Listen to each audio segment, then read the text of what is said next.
기회의 오늘이라는 제목으로 함께 말씀 나누겠습니다. 네, 하나님께서 오늘 또 우리에게 하루를 허락해 주셨고요, 또 말씀을 듣는 귀한 자리로 우리를 불러주셨습니다. 말씀은 늘 우리의 영혼이 깨어나게 하고 우리의 영혼에 힘을 허락해 주시는 통로가 되어집니다. 오늘 또 선포되어진 말씀 가운데, 기록된 말씀 가운데 주님의 능력을 덧입는 복된 시간 되기를 주님의 이름으로 축복합니다. 지난주 말씀 아마 생각나실 겁니다. 7가지의 화를 바리새인들과 서기관들에게 선포하시는 장면이었습니다. 그래서 외식하는 바리새인들과 서기관들에게 탄식과 함께 심판의 메시지가 섞여 있는 화 있을진저라고 이렇게 7번이나 선포하신 말씀을 함께 살펴보았는데요. 사자성어가 생각이 났습니다. 하나는 바리새인들과 서기관들의 외식을 생각하면 겉과 속이 같지 않다라고 하는 사자성어 표리부동이지요.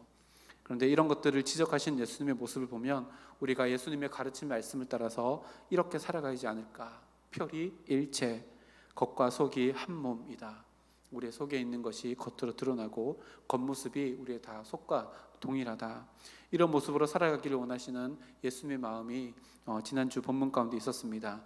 우리가 날마다 신앙생활하며 표리부동하는 것이 아니라 표리일체할 수 있는 우리의 삶이 되어서 우리의 속사람도 우리의 겉사람도 하나님께 착하다 칭찬받는 우리 모두의 삶이 되기를 주님의 이름으로 축복합니다. 우리 바리새인들과 서기관들의 외식을 향한 예수님의 이 엄중한 화 선언이요, 이제는 바리새인들과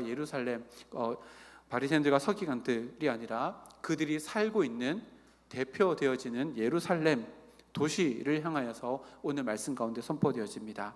37절에 보면요, 심판 앞에 놓인 예루살렘에 대한 탄식 그리고 안타까움이 묻어있는 예수님의 절규가 느껴지는 부르짖음이 예루살렘아 예루살렘아 라고 하는 이 짧은 부르짖음 가운데 느껴집니다. 예수님은 제자들과 무리들에게 그리고 바리새인들과 서기관들에게 더 나아가서 예루살렘아 예루살렘아 선포하며 모든 이스라엘 백성들을 향한 하나님의 사랑이 담긴 탄식과 안타까움을 토로하고 있습니다. 왜 그럴까요? 예수님을 거부하고 있는, 또 거부함으로 말미암아 여전히 어둠 가운데 잠식되어져 있는 그들의 현재의 모습 가운데 예루살렘아 예루살렘아 라고 하며 탄식하며 큰 슬픔 가운데 계시는 모습을 우리들에게 보여줍니다. 예수님의 탄식, 이것이 지금도 여전히 이 세상을 향해 있다는 것이 중요합니다. 왜 그럴까요? 지금도 여전히 하나님의 사랑을 거부하는 자들이 남아있기 때문에 그렇습니다. 오늘 집사님 기도하실 때도 우리를 성소 땅에 세워주셨잖아요. 아직도 여전히 성소 땅에는 하나님을 모르는 사람들이 남겨져 있습니다. 그래서요, 예루살렘아 예루살렘아 이렇게 탄식하시는 예수님의 탄식이요, 대구 땅을 향해 있고 우리가 있는 이 성소 땅을 향해 있다는 것이 정말 중요합니다. 아직도요 인생의 정도, 하나님을 향해 걸어가는 정도의 길을 벗어나서 길을 잃고 살아가는 사람이 우리의 현실 가운데 너무나도 많이 있고요, 그럼에도 불구하고 그들은 자신의 인생이 정도가 아니라 외도하고 있다는 것을 전혀 모르며 살아가며 그 길의 끝이 영원한 죽음이라는 것도 모른 채 살아가고 있다.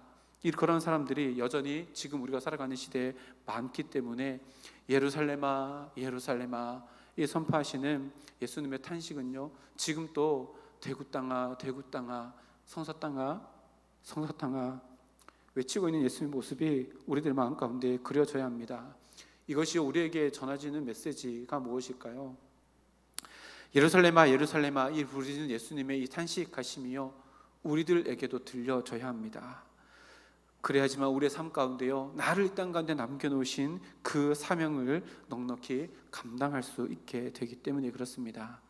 우리가 성도로 살아간다는 것, 우리 지난 시간에도 말씀 나눴고 계속해서 말씀 나누고 있는데요, 성도로 살아간다는 게 뭘까요?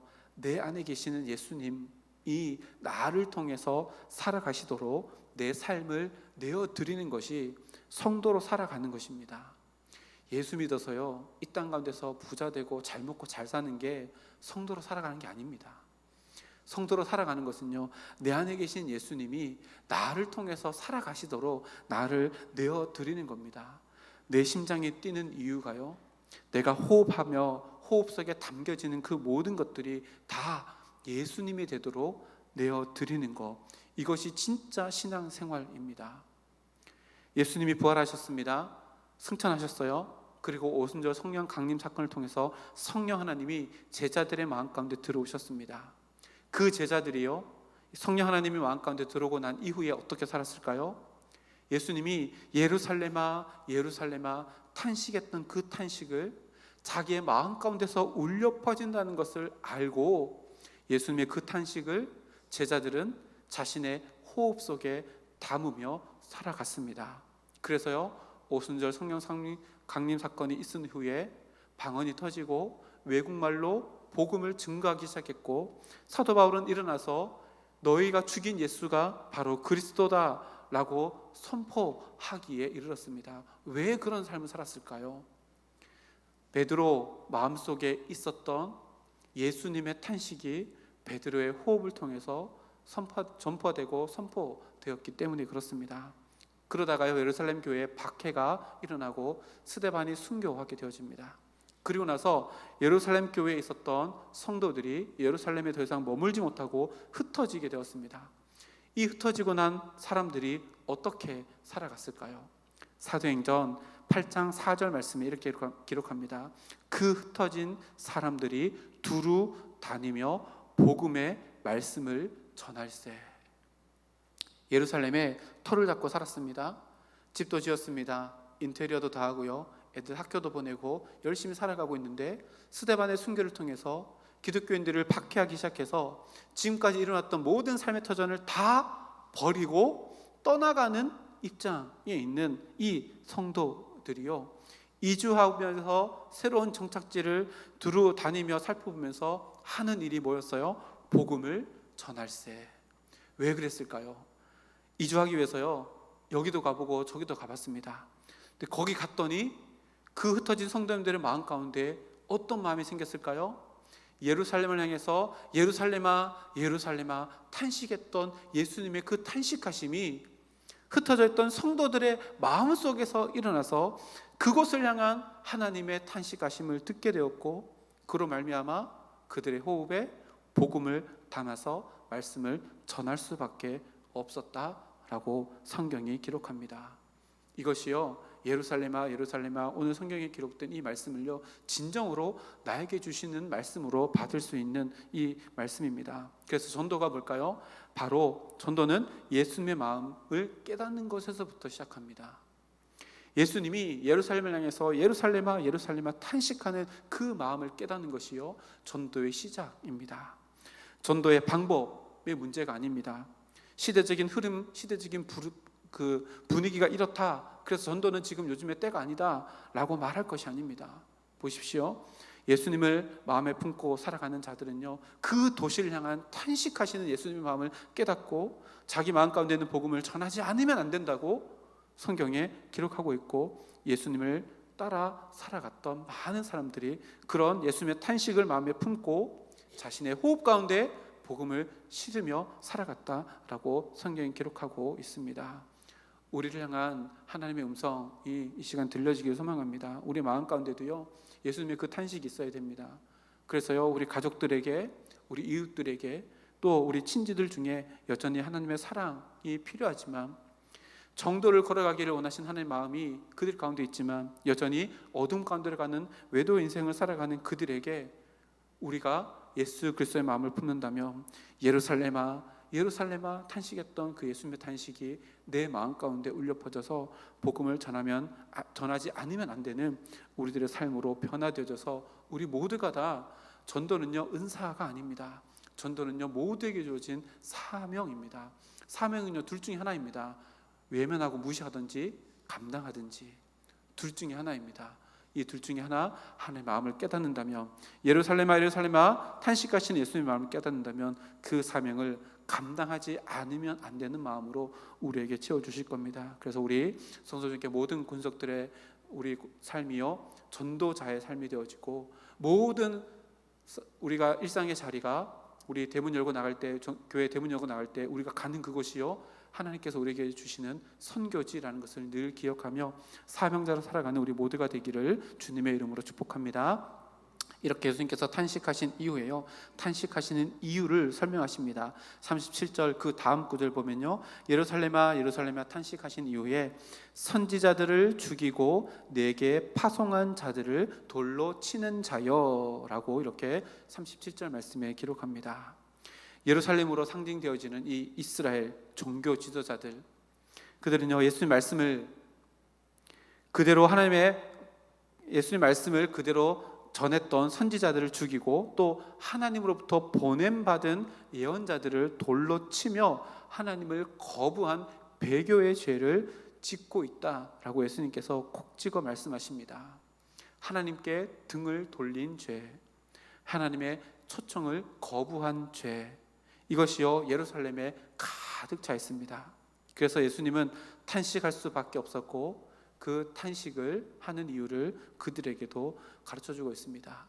그런데요 예루살렘 안에는 그로 인한 어떠한 탄식도 애통감도 들려지지 않습니다.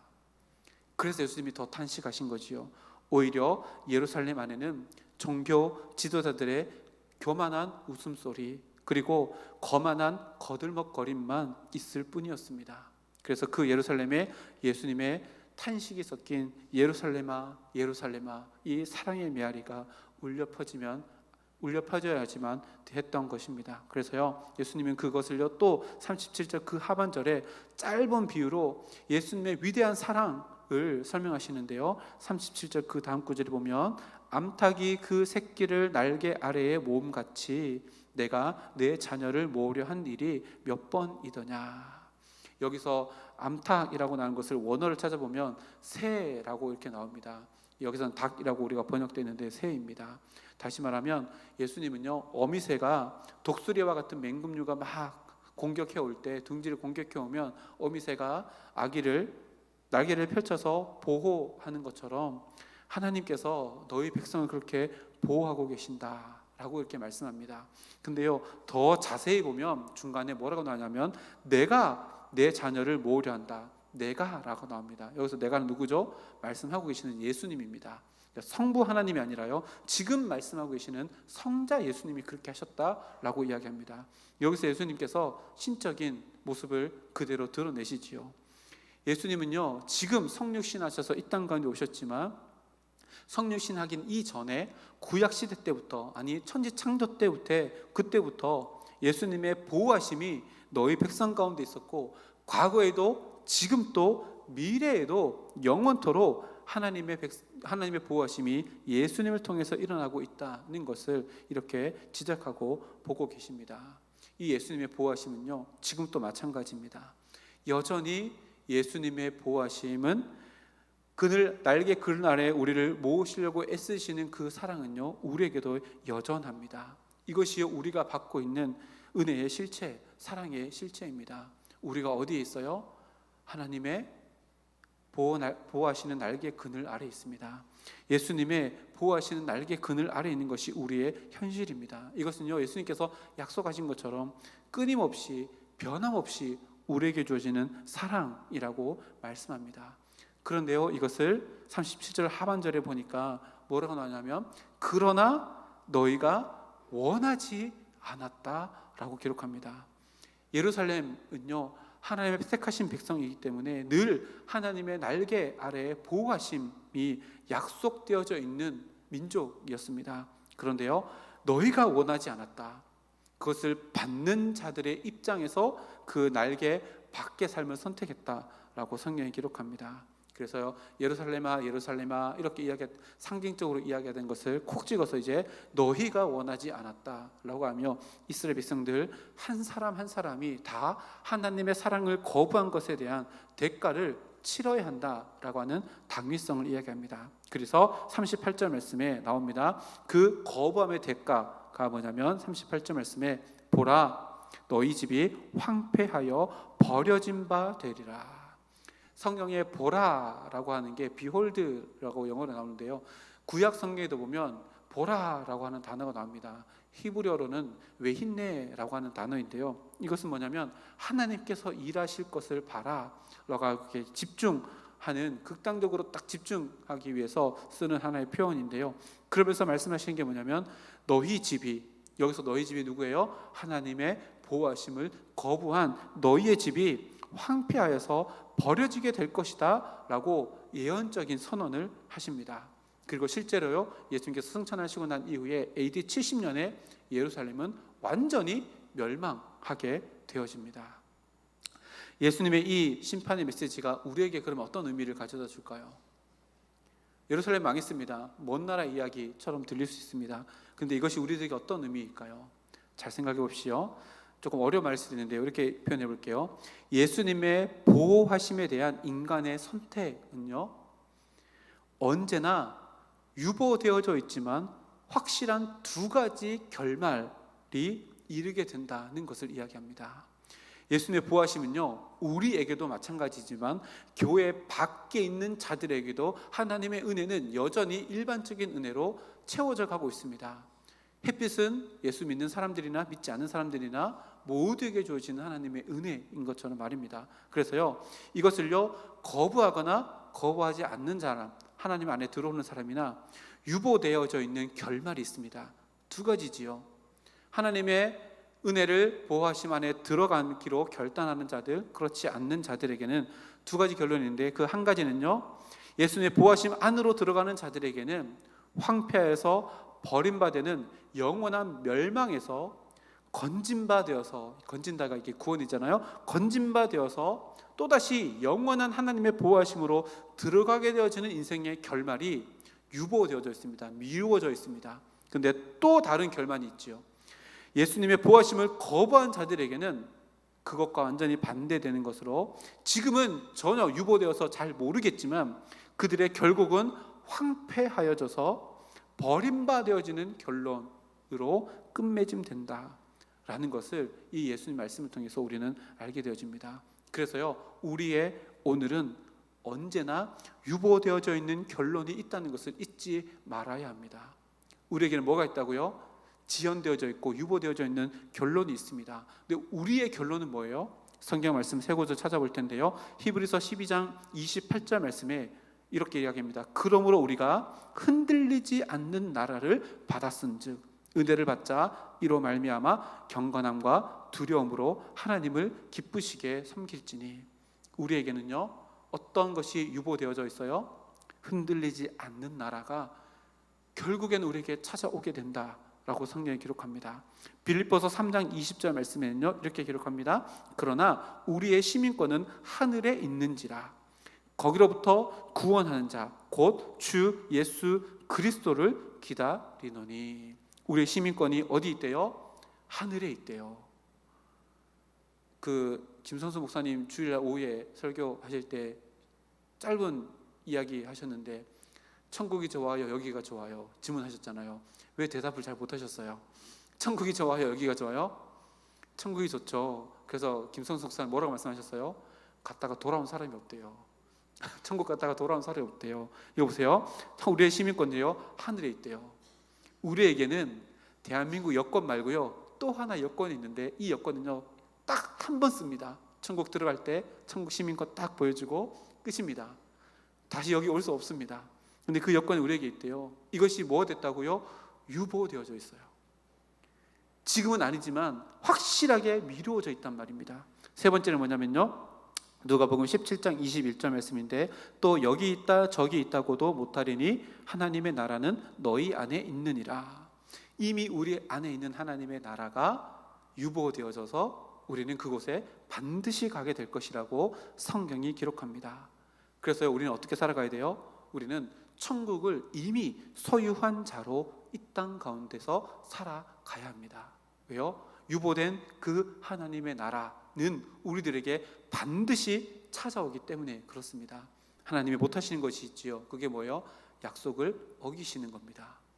약속을 어기시는 걸 못하기 때문에요. 하나님의 약속은요, 반드시 이루어지기에 하나님의 나라가 우리에게 반드시 오늘이라는 시간으로 오게 된다는 것을 늘 기억하며 오늘을 살아가야 합니다. 그러면 오늘 어떻게 살아가게 될까요? 천국을 소유한 자들은요, 이 땅의 것에 미련을 두지 않습니다. 이게요, 천국을 소유한 자들의 삶의 특징입니다. 좀 더 가지기 위해서 아등바등 살지 않습니다. 좀 덜 가져서 속쓰려하지도 않습니다. 왜요? 여기 있는 모든 것들은 다 두고 갈 것이라는 것을 알기 때문에 그렇습니다. 영원한 천국이 이미 우리에게 있기 때문에 어차피 두고 갈 것, 많으면 많은 것 두고 가고 적으면 적은 것 두고 갈 뿐입니다. 비록 지금은 유보되어져 있지만 유보되어져 있다고 그것이요 우리들에게 확실하지 않는 것이 아닙니다. 오히려요, 우리의 눈에 보여지는 것보다 더 확실한 것은요, 눈에 보이지 않는 하나님의 약속입니다. 정말 이렇게 믿으십니까? 눈에 보이는 것보다요 더 확실한 것은요, 눈에 보이지 않는 하나님의 약속입니다. 이것이 천국으로 우리에게 유보되어져 있는 결말이라는 것을 늘 기억하며, 천국을 소유한 자로 이 땅에서 하나님께서 나에게 주시는 천국을 소망하며 그곳에 들어가기에 합당한 모습으로 빚어져 가기 위해 천국과 더 어울리는 삶을 살아가기 위해서 세상이 요구하는 것이 아니라 하나님이 요구하신 것이 무엇인지를 더 궁금해하며 오늘을 살아가고, 또 나의 기쁨이 아니라 하나님의 기쁨이 뭘까, 하나님을 미소지게 할 수 있는 것이 무엇일까에 더 관심을 가지고 오늘을 살아갈 때에 우리는 하나님의 탄식을 자아내는 인생이 아니라 하나님께서 미소 짓는 인생으로 오늘을 살아가게 될 것입니다. 즉, 유보된 나의 인생이 무엇인가, 이것을요 우리가 알 수 있는 방법이 뭐예요? 오늘 내가 무엇에 갈증을 느끼고 살아가는가, 오늘 나는 무엇에 허기를 느끼며 살아가는가를 점검해 보면요, 나는 이 세상을 더 좋아하는가, 하나님의 나라를 더 소망하며 살아가는가를 점검해 볼 수 있습니다. 우리는 흔들리지 않는 나라, 하나님의 나라를 소유한 자들이고 하늘나라 시민권을 가진 자들입니다. 그래서요, 어떤 인생을 살아가야 돼요? 그 주님이 다시 오시는 그날을 소망하며 살아가야 하고, 그 천국과 더 어울리는 삶을 살아가기 위한 오늘을 살아가야 합니다. 그래서 우리 성서중에 모든 권속들이요, 이런 삶을 살아가며 하나님의 말씀에 순종하는 것을 기뻐하고 하나님께서 기뻐하시는 것을 내 삶 가운데 소망으로 삼고 살아가며 하나님 나라에 입성하는 그날을 고대하며 살아가는 우리 모두가 되기를 주님의 이름으로 축복합니다. 예수님이요 계속해서 말씀을 이어가시는데 39절 말씀에 보니까요, 내가 너희에게 이르노니 이제부터 너희는 찬송하리로다 주의 이름으로 오시는 이여 할 때까지 나를 보지 못하리라 하시니라.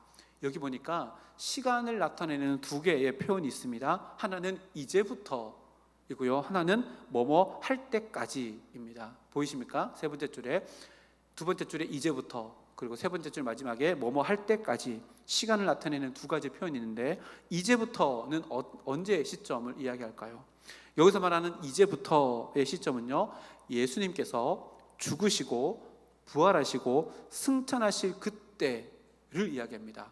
그때부터 뭐뭐 할 때까지 예수님을 보지 못한다라고 이렇게 이야기하는데, 그러면 뭐뭐 할 때까지는 언제냐면, 예수님께서 요 할 때까지를 수식하는 요 문구를 보면, 다시 보면 너희는 찬송하리로다 주의 이름으로 오시는 이여 할 때까지 라고 기록합니다. 언제까지예요? 그러면 예수님이 재림할 그때까지. 정리해보면 이렇습니다. 이제부터는 예수님께서 승천하실 때, 그리고 할 때까지는 예수님이 재림하실 때, 그때까지 뭘 못한다고요? 예수님을 보지 못하리라 라고 이렇게 이야기합니다. 마라나타 신앙이랑 비슷하죠, 그렇죠? 그래서 예수님의 이 표현을요 가만히 보면 유보된 두 가지 인생의 결말을요 더 극명하게 대조하고 있다는 것을 알게 됩니다. 무슨 말인가 하면요, 보세요. 재림의 때가 딱 되어지잖아요. 그러면요 두 개로 딱 나눠집니다. 오늘 말씀에서 재림의 때로 딱 나눠지는데, 오른편에 있는 자들은요 어떻게 그 재림의 때를 맞이해요? 찬송하리로다, 찬송하며 재림의 때를 맞이합니다. 뭐라고 찬송해요? 주의 이름으로 오시는 이여 라고 하며 찬양합니다. 마라나타죠. 마라나타 찬양하면서 하나님을 찬양하며 재림의 때를 맞이하지만, 그 반대편에 있는 사람들은 어떻게 예수님을 맞이할까요? 그들에게 유보된 결론인 영원한 심판 이후에 영원한 형벌을 마주하게 돼서 두렵고 떨림으로 그날을 맞이하게 될 것이다 라고 예수님께서 극명한 대조를 보이는 그때를 이렇게 말씀하십니다. 그리고요, 재미있는 게 있는데요, 보세요. 예수님이 뭐라고 말씀하냐면, 내가 승천할 때부터 재림할 때까지 너희들이 나를 못 볼 거야. 그런데 재림할 때 너희들이 나를 보게 될 거야 라고 말씀하시잖아요. 이게 되게 재밌습니다. 말씀 묵상하면서 이런 생각이 났습니다. 예수님을 거부한 자들의 입장에서 예수님을 생각해 보면, 그 전에 바리새인들과 서기관들, 대제사장들의 조상들이 그랬던 것처럼 선지자를 죽이면 다시 볼 일이 없습니다. 그렇죠? 예언자를 죽이면 다시 볼 일이 없습니다. 그랬던 것처럼 그들도 예수가 선지자 중에 한 사람이라고 생각하면 예수를 죽이면 다시 볼 일이 없을 것이라고 생각했을 터인데, 예수님께서 뭐라고 말씀하시는 거예요? 아니, 너희들 나 다시 보게 될 거야 라고 지금 말씀하시는 겁니다. 다시 안 보면 그만이지 라고 생각했는데 아니래요. 반드시 너희는 내가 다시 오는 때가 있는데 그때 다시 만나게 될 거야 라고 말씀하십니다. 재미있죠? 예수님이 장난꾸러기였습니다. 우리도요, 예수님을 다시 만나게 될 그때가 있다는 것을 오늘 말씀을 통해서 알게 됩니다. 그때 우리는요, 예수님을 얼굴과 얼굴을 대면하여서 마주하게 되는 그날이 올 겁니다. 그러면 우리가 그날을 생각한다는 것은요, 진짜 실제로 여러분들이 지금 제 얼굴을 보는 것처럼 예수님과 대면하여서 볼 그날을 고대하는 것이 예수님의 재림을 기다리는 것이라면 이렇게 생각할 수 있죠. 그때 예수님의 얼굴 볼 때 눈을 똑바로 쳐다보며 예수님 진짜 기다렸어요. 너무 보고 싶었어요. 예수님 품 안에 안기고 싶었어요. 이렇게 바라볼 수 있는 오늘의 나의 삶일까를 생각해 보면요, 나의 삶을 어떻게 살아가야 되는지 너무나도 분명합니다. 어떻게 살아가야 될까요? 예수님 오늘 말씀에 가르쳐 주셨잖아요. 찬송하리로다. 예수님을 높이는 오늘 하루로 살아가면요, 예수님이 이 땅 가운데 오셨을 때 예수님과 얼굴을 마주하며 예수님 진짜 보고 싶었어요. 너무너무 보고 싶었어요 라고 이렇게 우리가 마주할 수 있는 우리 모두가 되기를 주님의 이름으로 축복합니다. 그렇지 않고요, 오늘을 살아가는데 이 세상의 것 더 많이 얻기 위해서, 더 높은 곳에 올라가기 위해서 아등바등 살면서 눈 떴더니 예수님이 내 얼굴 앞에 있다. 그러면은 눈도 제대로 못 마주치고 뒤돌아서서 쭈삣쭈삣하며 서먹서먹하며 예수님 말씀은 많이 들었습니다, 이렇게 만나면 안 되잖아요. 그렇죠? 오늘 예수님께서 말씀하십니다. 찬송하리로다 주니여 주의 이름으로 오시는 이여 라고 하며 주님을 맞이할 수 있도록 오늘을 살아라 라고 말씀합니다. 우리는요, 그날이 언제인지 모릅니다. 예수님도요, 아버지만 아시지 자신도 모르신다고 말씀하셨습니다. 중요한 것은요, 그날이 언제일까요? 그날이 언제예요? 그날은 우리들에게, 제가 장담하건대 오늘이라는 시간으로 다가옵니다. 그렇잖아요. 그날이요, 반드시요 오늘이라는 시간으로 다가옵니다. 이거는요, 부정할 수 없습니다. 오늘이라는 시간으로 다가옵니다. 그것이요, 예수님께서 진짜 이 땅 가운데 오셔서 역사적인 종말을 맞이하는 때라도 오늘이라는 시간으로 다가오고요, 개인적인 종말의 시간인 죽음도요 오늘이라는 시간으로 다가오게 되어집니다. 그래서 중요한 것은요, 뭐예요? 오늘을 어떻게 사느냐가 제일 중요합니다. 근데 그 오늘을 어떻게 살래요? 찬송하리로다. 하나님을 찬양하며, 하나님을 찬양한다는 것은요, 하나님을 높여드리는 것을 의미하고요, 하나님을 높여드린다는 것은요, 하나님의 존재를 인정하는 것이고, 하나님의 존재를 인정한다는 것은요, 그분의 말씀에 순종하는 것을 의미합니다. 그래서 하나님을 찬양하며 살아갈 때 우리가 고대하고 고대했던 그날 예수님을 만날 때, 얼굴과 얼굴을 대면할 때 서먹한 것이 아니라 달려가서 주님께 안기는 그 아름다운 유보된 결말이 우리의 오늘로 다가오는 우리 모두가 되기를 주님의 이름으로 축복합니다. 그래서 오늘 39절 말씀을 다시 보면요, 39절 말씀에 예수님께서 이때부터 그때까지, 이때는 나를 볼 수 없다라고 이야기하는데, 이 시간이 그러면 어떤 시간이에요? 예수님이 이 땅 가운데 눈에 보이지 않는 부재의 시간입니다.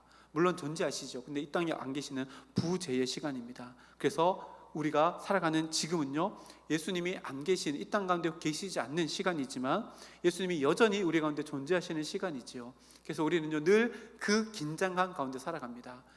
보이지 않지만 보이시고, 느껴지는, 지금 내 가운 눈앞에 보이지 않지만 느껴지는 그 시간을 살아가는데, 그래서 우리의 신앙생활은요 2가지입니다. 기다림이고요, 또 한 가지는 기회입니다. 예수님이 다시 오신다라고 말씀하셨기 때문에요, 기다림의 시간이고요, 기회의 시간인 것은 왜 그럴까요? 오늘을 주님을 찬양할 수 있는 기회, 다시 볼 주님을 맞이할 수 있는 기회의 시간으로 오늘을 살아갈 수 있습니다. 그래서요, 예수님의 그 부재의 시간은요 기다림의 시간이요 기회의 시간입니다. 그 기다림과 기회의 시간인 오늘이라고 하는 시간을 예수님께서 우리들에게 말씀해 주셨던 것처럼 찬양함으로 그 날을, 오늘을 보내며 하나님 나라를 소망하며 하나님 나라에 더욱더 어울리는 인생으로 오늘을 살아낼 수 있는 우리 모두가 되어 주님께 오시는 그날, 다시 오시는 그날, 또 내가 주님께로 가는 그날 주님을 찬양하며 주님을 만날 수 있는 진정으로 복된 인생 살아가는 전국 시민권자로 살아가는 우리 모두가 되기를 주님의 이름으로 축복합니다. 함께 기도하겠습니다. 하나님 감사합니다. 우리들에게 믿음을 허락해 주시고 눈에 보이지 않지만 늘 내 안에 존재하시는 그 주님과 동행하며 살아갈 수 있는 복된 인생, 인생의 가장 정도의 길을 걸어갈 수 있는 길을 우리들에게 인도해 주셔서 감사드립니다. 하나님, 그때가 언제인지 알 수 없잖아 그때가 반드시 우리의 시간에 오늘이라는 시간으로 우리에게 다가오게 됨을 오늘 말씀을 통해 다시금 깨닫습니다. 예수님께서 가르쳐 주신 방법대로 주님을 찬양하며 오늘의 삶을 살아가 예수님을 다시 만나는 그날 달려가 주님께 안기며 고됐던 그 날을, 그 환희와 그 감격을 마음껏 누릴 수 있는 우리들의 삶이 되어질 수 있도록 주여 함께하여 주시옵소서. 그 기다림이 간절한 기다림이 될 수 있도록 도와주시고, 그 기다림이 하나님께서 우리에게 허락해 주시는 모든 삶을 기회로 삼을 수 있는 삶이 될 수 있도록 주여 도와주셔서 주님 만나는 그날 잘하였도다 착하고 충성된 종이라 칭찬받으며 주님의 품에 안길 수 있는 우리 모두가 될 수 있도록 주여 함께하여 주시옵소서. 아버지 하나님, 주중에 우리 신한숙 집사님 교통사고를 통하여서 몸 여러 곳을 다치고 또 보험 문제로 인해서 힘들고 어려운 시간들을 보내고 있습니다. 하나님께서 함께해 주시고 보험 모든 문제들이 잘 해결될 수 있도록 도와주시고, 다친 모든 육신 가운데 하나님의 치료의 강선을 비추어 주시고 이전보다 더 강건하여져서 주님의 사명 넉넉히 잘 감당해낼 수 있도록 주여 함께하여 주시옵소서. 또 우리 사랑하는 우리 예성이도 목의 근육과 근육 사이에 염증이 심해져서 계대병원에서 검사해놓고 결과를 기다리고 있습니다. 하나님, 예성이의 뼈 마디마디마다, 근육 하나하나마다, 힘줄 하나하나마다 염증은 사라지게 하여 주시옵고, 예수님의 피 묻은 손으로 어루만져 주시사 깨끗하게 씻음받는 귀한 아들 삶이 될 수 있도록 도와주셔서 하나님이 내 삶을 붙들고 계시며 하나님이 나에게 그늘 아래 나를 품어주신다는 것을 경험할 수 있도록 도와주시옵고, 결과가 어떻게 나오든 그 이후의 모든 치료하는 과정 가운데도 성령 하나님께서 함께해 주시사 의사 선생님들과 간호사 선생님들을 통해서 깨끗하게 씻음받을 수 있도록 도와주셔서 주어진 모든 것들 넉넉히 잘 감당해내어 하나님의 아들로서 하나님의 영광을 드러내는 귀한 삶 살아갈 수 있도록 주여 도와주시옵소서. 날씨가 추워지고 감기로 힘들어하는 우리 성도님들도 있습니다. 하나님, 그들의 연약함을 주님께서 붙잡으시고 아픔 가운데 함께해 주신 줄 믿사오니 아픔은 덜어주시고 하나님을 향한 감사의 찬양이 입술의 고백이 터져나오는 그들의 삶이 되어질 수 있도록 주여 함께하여 주시옵소서. 모든 것 감사드리며 예수님의 이름으로 기도드립니다. 아멘.